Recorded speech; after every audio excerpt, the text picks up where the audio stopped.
Macoumba nous a invités aujourd'hui pour partager. Ce n'est pas pour vous tenir un discours moralisateur ou pour vous donner des conseils.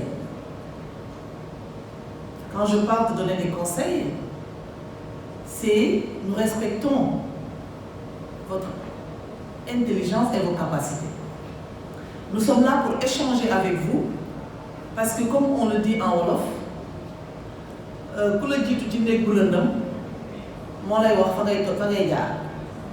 nous avons eu à passer par l'âge que vous avez aujourd'hui. Nous avons eu à passer de par les contraintes, les obstacles que vous rencontrez aujourd'hui. En tout cas, moi personnellement, j'aurais aimé à l'époque avoir l'observatoire pour rencontrer des jeunes comme moi, pouvoir échanger avec eux dans des cadres où on bénéficie d'accompagnement en la personne de M. Diop, qui est là aujourd'hui et qui en a tant d'autres. Donc nous sommes aujourd'hui ici pour partager notre expérience, notre vécu avec vous.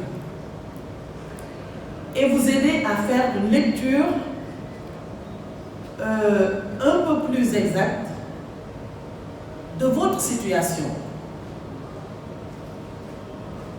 Peut-être que les paramètres auxquels nous nous sommes confrontés quand nous avions votre âge sont un peu différents par rapport au vôtre aujourd'hui. Et cela est l'évolution naturelle de la vie. Le professeur, tout à l'heure, le ministre Abdoulaye Diouf Sarr en a brossé quelques-uns. C'est-à-dire qu'avant,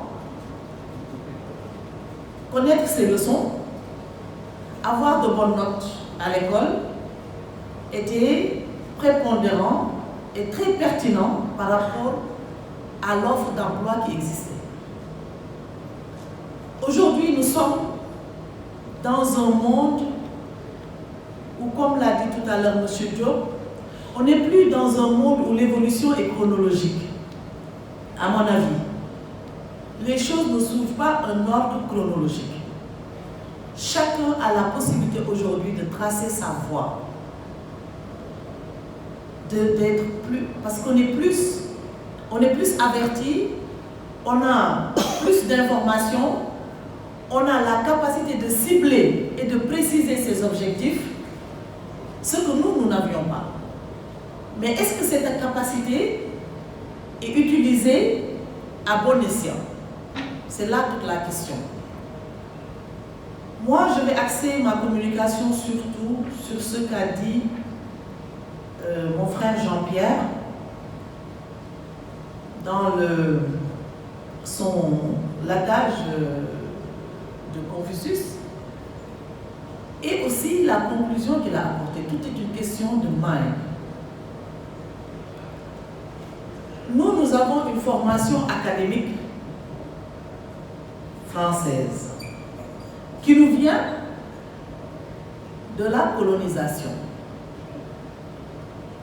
Vous savez, le premier atout de quelqu'un qui veut vous dominer, c'est de vous faire croire que ce que vous avez n'est pas bon.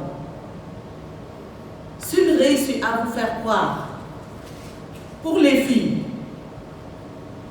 vous n'êtes pas jolie, votre démarche n'est pas... Vous marchez comment là? Automatiquement, on vous fout des complexes. Et ça, c'est la meilleure arme pour inhiber une personne.